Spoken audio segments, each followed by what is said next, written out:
That is because General de Gaulle preferred riding in Citroen tractions. One of them is preserved at the memorial to General Charles de Gaulle at Colombey-les-Deux-Églises. Mathieu Jaja, historian and curator of the museum, takes us on a tour of the vehicles of France's liberator.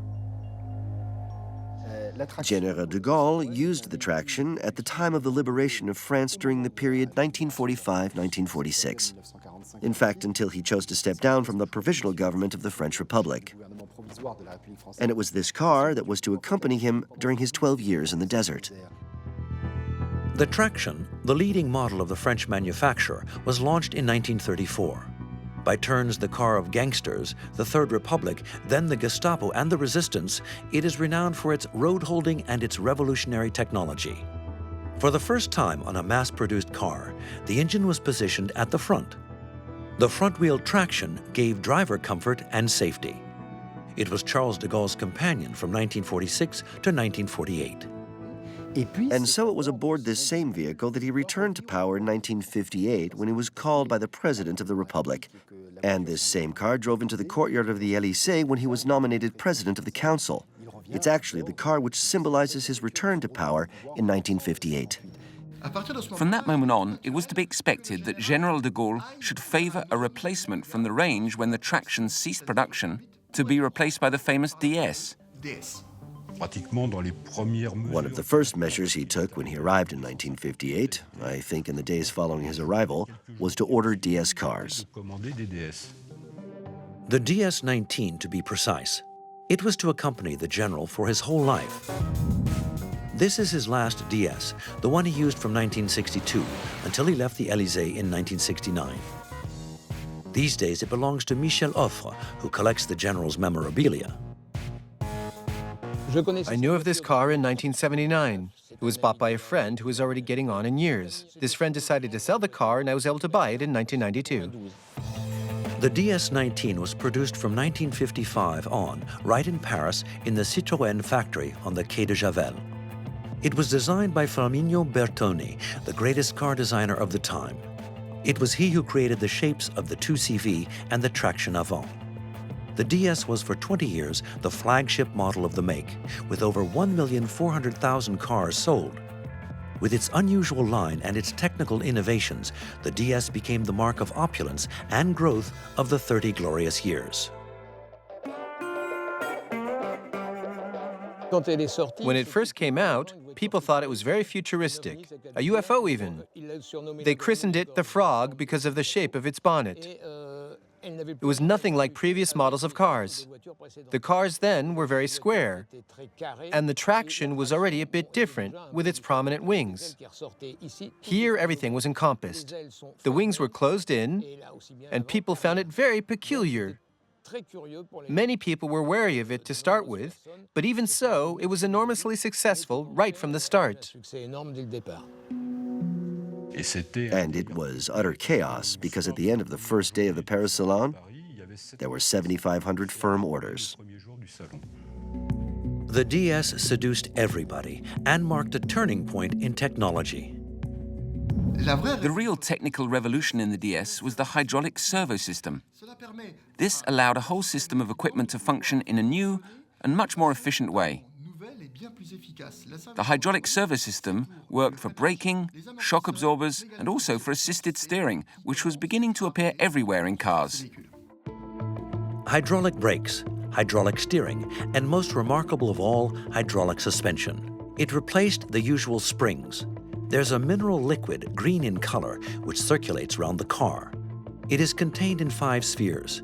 1 sphere for the gasoline tank, and 4 spheres connected to the wheels where it is mixed with liquid nitrogen. When the car comes to an obstacle, a pothole for example, the wheels compress the gas by means of a piston. It's the gas that absorbs the shock much more effectively than a spring could do, so the car remains horizontal. Here is a demonstration using General de Gaulle's car. I turn the steering wheel with just 2 fingers. It's easy. Here we're coming to a bit of road where there are potholes. The car behaves very well for a 60-year-old. It's not bad at all.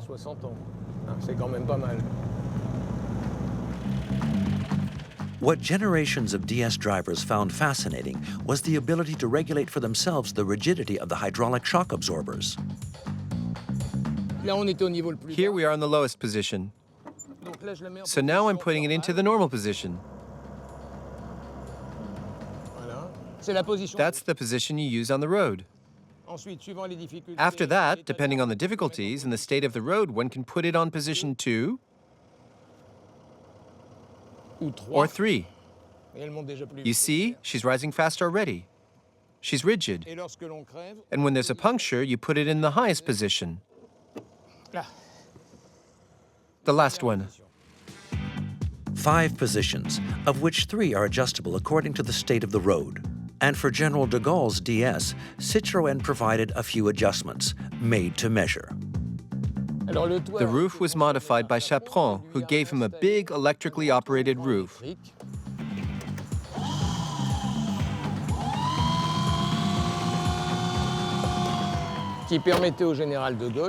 This allowed the general to stand up in the car and wave to the crowd. This car was used mainly for his trips around the country and some of his Paris journeys. The roof was raised by 10 centimeters to accommodate the general's height. In the front on the bumper, you can see the slot for 2 pennants. One which was added for the general's pennant, the other for the president of another country. The pennant is carried on a chrome-plated brass pole. And this one is the logo for General de Gaulle.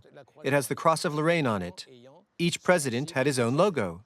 General de Gaulle had a favorite place in this car, the back right-hand side. So you see, when he came out of the Élysée or out of the Boisserie, the car was always positioned in a certain direction, so he could get into his seat. But often when Madame de Gaulle was with him, he left her that seat and sat alongside. They were in these places when General de Gaulle's DS made history on the 22nd of August, 1962. On that day, at Petit-Clamart, the car saved their lives during the assassination attempt. Since July 1962, Algeria had been declared independent. Nevertheless, some of the supporters of French Algeria could not forgive General de Gaulle for having accepted and followed through the independence of Algeria, and intended to make him pay for it quite simply by making an attempt on his life, with the hope that this would defeat the regime of the Fifth Republic which he had created. That was the motivation of the OAS, the organization of the secret army, which stirred up unrest, prepared and directed this assassination attempt on General de Gaulle. It was 7:45 in the evening when the presidential motorcade, composed of 2 DSs and 2 motorbikes, left the Élysée heading for the aerodrome of Villacoublay. Neither of the cars was armored. At 20:20, as the car was approaching the Petit-Clamart crossroads, OAS terrorists opened fire on the procession. 2 tires were punctured. Some bullets went through the bodywork of the presidential car, but the 2 DSs managed to get away. 187 bullets were fired. About 15 of them hit the bodywork. A 10-man commando, 187 bullets fired into unarmored bodywork. With an incredible stroke of luck, the presidential convoy even managed to dodge another car aimed at it, which was also a DS. The vehicle nevertheless carried on for several kilometers until it reached Villacoublay Airport, which led General de Gaulle to say a few minutes later, speaking of the terrorists who tried to kill him, that they really didn't know how to use a gun, or else their aim was lousy. And just for the record, you should know that there were chickens in the boot of the car. They were chickens for Madame de Gaulle, who once they arrived at the airport was anxious to know if the chickens were safe and sound. They all survived. There's no doubt that luck, the skill of the presidential chauffeur, Francis Marou, but also the advanced technology of the DS-19 all saved the life of the President of the Republic. Éric Letton is manager of the Citroen Conservatory at Aulnay-sous-Bois, where there are hundreds of old models of the make with the chevron emblem. To show the exceptional road holding of the DS, in spite of its 2 punctured tires, the technician has prepared a demonstration. He has reproduced the conditions of the assassination attempt using a standard DS-19, identical to the one used by the general. We've deflated the tyres of both the back right wheel and the front left one to match the bullets which came and punctured the tyres. There they're flat. There's no more air in the tyres.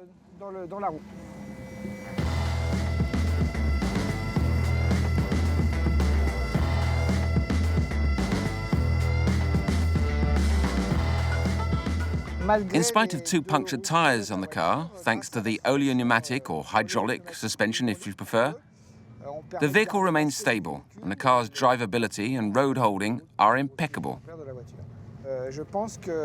And in my opinion, controlling a vehicle without the assisted steering, which existed at that time, would have been extremely difficult. Thanks to the hydraulic system, the general's car could even have lost a wheel and continued without damage. Now we've taken one wheel off the car to show that the car was capable of running on 3 wheels. In order to do this, we've put the car in the top position. As we saw just now, there were several height settings possible, so we've put it in the top position and we've made the whole thing rigid. So there everything is tight in the suspension and the chassis, so we can take away a wheel and still run like that. Sufficient reason to merit General de Gaulle's loyalty to the DS, in spite of some people wishing him to take an armored car. Following the Petit-Clamart attack, it was suggested to General de Gaulle that he should take this vehicle, which is called a Renault Rambler Ambassador, proposed by the Minister of Interior, Roger Frey, but this was a vehicle for which the parts came from the United States before being assembled in Belgium, and General de Gaulle, who was not known for being pro-American, didn't appreciate this aspect and did not in the least admire the appearance of the vehicle. In addition, this vehicle was armored with bulletproof glass, as you can see from the weight and thickness of the doors, even though the bodywork had been designed by Henri Chaperon. There were also puncture-proof tires. General de Gaulle preferred to stay faithful to the DS-19, which saved his life on the 22nd of August, 1962, so much so that when this vehicle was presented to him, he is rumored to have said, "Where's my DS?" before adding that whoever ordered or paid for this vehicle should keep it and use it themselves, but that he, General de Gaulle, had no desire to use it. That's how he remained faithful to the DS until the end of his presidential mandate.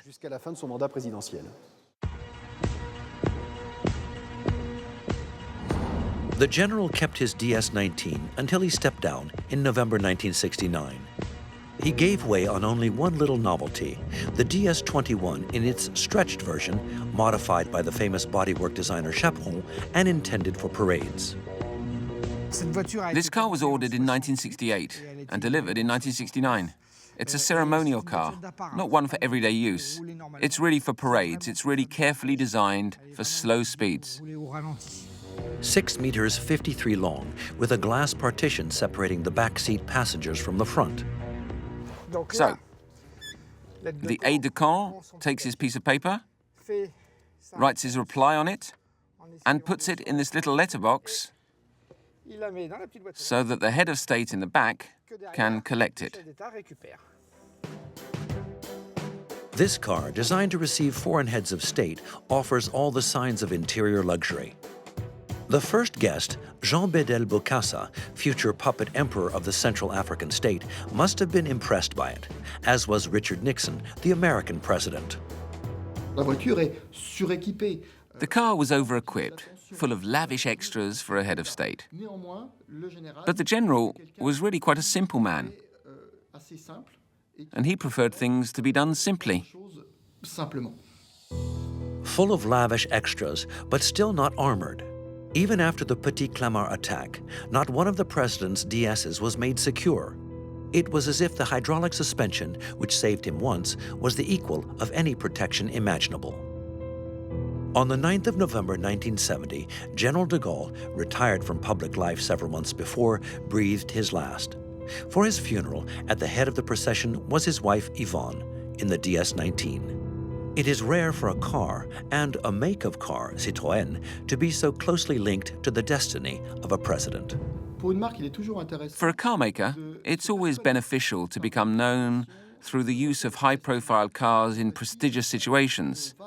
So we include in this category, for example, the motor cars of heads of state.